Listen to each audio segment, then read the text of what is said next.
अस्सलाम वालेकुम दोस्तों, कैसे हैं आप सब? खैरियत से हैं? उम्मीद है आप सब खैरियत से होंगे। आज के व्लॉग में मैं आपको पाकिस्तान का एक बहुत ज़्यादा उभरता हुआ चैलेंज जिसके बारे में बात करना चाहूँगा, जो कि फैमिली व्लॉगिंग से रिलेटेड है। जैसा कि आप जानते हैं कि पाकिस्तान में बहुत सारे मसाइल पहले ही से दरपेश हैं, जिसमें सियासी अदम इस्तेकामत, lack of infrastructure in Pakistan और उसके अलावा मईशत की का डाउनफॉल भी शामिल है। लेकिन फैमिली व्लॉगिंग एक ऐसा मसला है जो कि हमारी नौजवान नस्ल को तबाही के दहाने पे लेके जा रहा है। जैसा कि आप जानते हैं कि पिछले 10-15 सालों में ग्लोबलाइजेशन की वजह से सोशल मीडिया का यूज़ जो है पाकिस्तान में 3 या 4 गुना बढ़ा है, और हमारी नौजवान नस्ल जो है अब उनके पास कोई और काम नहीं बचा कि वो सिर्फ सोशल मीडिया के ऊपर एक्टिव रहें और कंटेंट देखें। तो इसके ऊपर मैं अब बात करना चाह रहा था। तो दोस्तों, फैमिली ब्लॉगिंग की शुरुआत 2010, 8 और 9 इस दरमियान में शुरू हुई दुनिया के अंदर। तो उसके अंदर और दूसरे कंट्रीज़ में जब हम देखते हैं तो उन्होंने अपना फैमिली ब्लॉगिंग का जो ट्रेंड था वो इस तरह शुरू किया कि उनका डेली रूटीन क्या है, जो कि एक पॉजिटिव है। और अगर कोई इंसान आपको देखना चाहता है कि आपके दिन की शुरुआत और दिन का इख्तिताम कैसे होता है, आपको अच्छा लगता है, आप देख सकते हैं।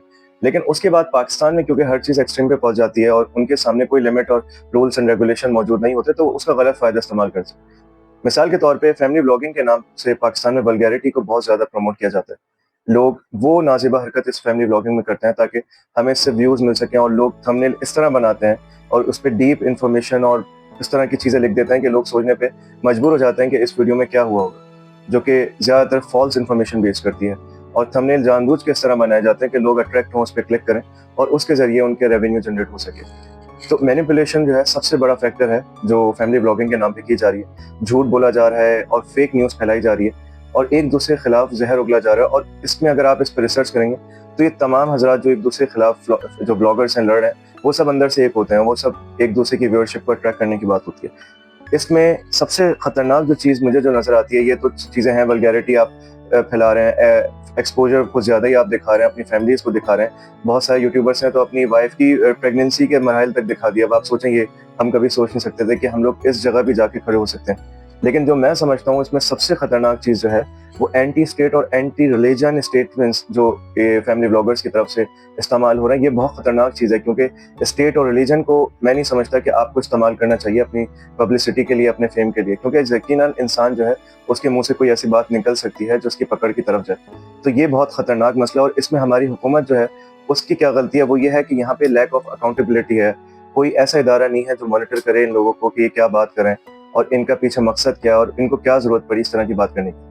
हाल ही में हमारे पास सबसे बड़ा जो मसला आया है वो रजब भट्ट के हवाले से है।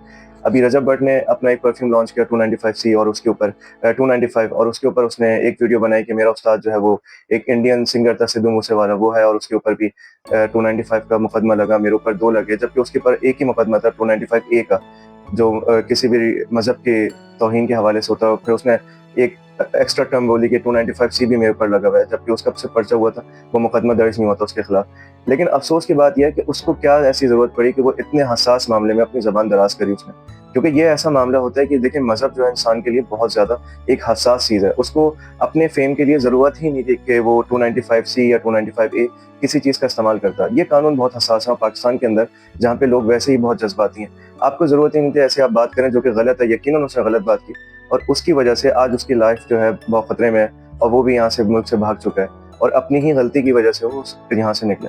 इसमें सबसे बड़ा कसूरवार जो है मैं और आप भी हैं कि हम ऐसे लोगों को प्रमोट करते हैं, ऐसे लोगों को देखते हैं। आज भी उनके जो मिलियंस में व्यूअर्स हैं या सब्सक्राइबर हैं, वो हम और आप में से लोग हैं जो इन लोगों को देखते हैं, इनको सपोर्ट करते हैं, और वो हमारी ही इन कमज़ोरियों का फ़ायदा उठाते हैं और हमारे जो सेंसिटिव टॉपिक्स हैं उसके ऊपर बात करके पैसा कमाते हैं। एक और यूट्यूबर हैं जिन्होंने पिछले दिनों अपनी वाइफ को 15 या 20 लाख रुपए का पर्स गिफ्ट में दिया, और अब लोग जो हैं इन चीज़ों से अट्रैक्ट होते हैं कि यार 15-20 लाख रुपए का अपनी वाइफ को गिफ्ट दे दिया। लेकिन वो ये नहीं समझ रहे कि उसने सिर्फ उस वीडियो से जो व्यूज़ हासिल किए हैं और जो रेवेन्यू उसमें उसने कमाया है, वो तकरीबन 40 से 50 लाख पे चला जाता है। तो ये एक बिजनेस अपॉर्चुनिटी की तरह है इन ब्लॉगर्स के लिए कि ये इस तरह की कोई महंगा गिफ्ट या आइटम कोई अपनी वाइफ को या अपनी फैमिली को देते हैं, और उसकी जो वर्थ होती है उससे ट्वाइस या थ्राइस वो कमा चुके होते हैं।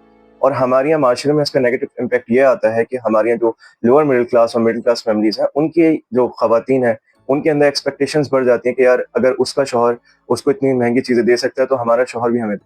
उसकी वजह से माशरे के अंदर बहुत ज़्यादा घर जो हैं उनके अंदर लड़ाई झगड़े हो सकते हैं, और बहुत सारे घर तबाह भी हो चुके हैं। جو رپورٹس کے اندر آتا ہے کہ جو بیوی ہیں وہ کہتے ہیں کہ ہمیں تو تم نے کچھ دیا ہی نہیں ایسا کہ جیسے وہ فلانا یوٹیوبر اپنی وائف کو دے رہا. تو ان چیزوں سے معاشرے کے اندر جو ہے ایک عدم استقامت جو ہے بہت زیادہ پھیل رہا ہے. اور اس میں سمجھتا ہوں کہ اسٹیٹ جو ہے اس کی سب سے بڑی ذمہ داری ہے کہ ایک ایسا چیک اینڈ بیلنس بنایا جائے کہ ان یوٹیوبر سے پوچھا جائے کہ بھائی آپ یہ اس طرح کے ٹاپکس پہ پہلے تو آپ کوئی اسٹیٹ کے اوپر یا ریلیجن پہ کوئی بات نہیں کریں گے, اور دوسرا آپ جو بھی بات کریں آپ کے پاس کوئی اوتھینٹسٹی ہونی چاہیے, یا آپ کی ویڈیوز کے سب ٹائٹلز میں یا پھر اس کے ڈسکرپشن کے اندر آپ کو سارے ریفرنسز دینے چاہیے کہ جو آپ بات کر رہے ہیں اتنی بڑی, اس کا آپ کے پاس ریفرنس کیا ہے اور یہ بات سچ کیسے ہے یا جھوٹ ہے, تو آپ اس کو کیوں اس طرح جھوٹ پہ پروموٹ کر رہے ہیں. تو میں یہ سمجھتا ہوں کہ یہ اگر ان پوائنٹس کے اوپر رد عمل یا عمل درآمد کیا جائے تو اس سے یقیناً یہ فیملی بلاگنگ کے نام پہ جو ویلگیرٹی پھیل رہی ہے اس کو ہم روک سکتے ہیں. تو امید ہے کہ آج یہ مختصر سے چھوٹے سے بلاگ میں جو میں نے بات آپ تک پہنچانے کی کوشش کی آپ اس کو سمجھے ہوں گے, اور آپ بھی میری بات سے ایگری کرتے ہیں. اگر آپ کو لگتا ہے کہ میری بات میں کوئی ڈس ایگریمنٹ ہے یا آپ ایگری کرتے ہیں تو آپ کامنٹس میں مجھے ضرور اپنی رائے سے آگاہ کریں, اور انشاءاللہ جلد ہی ہم دوسرے ویڈیو میں ملتے ہیں. السلام علیکم.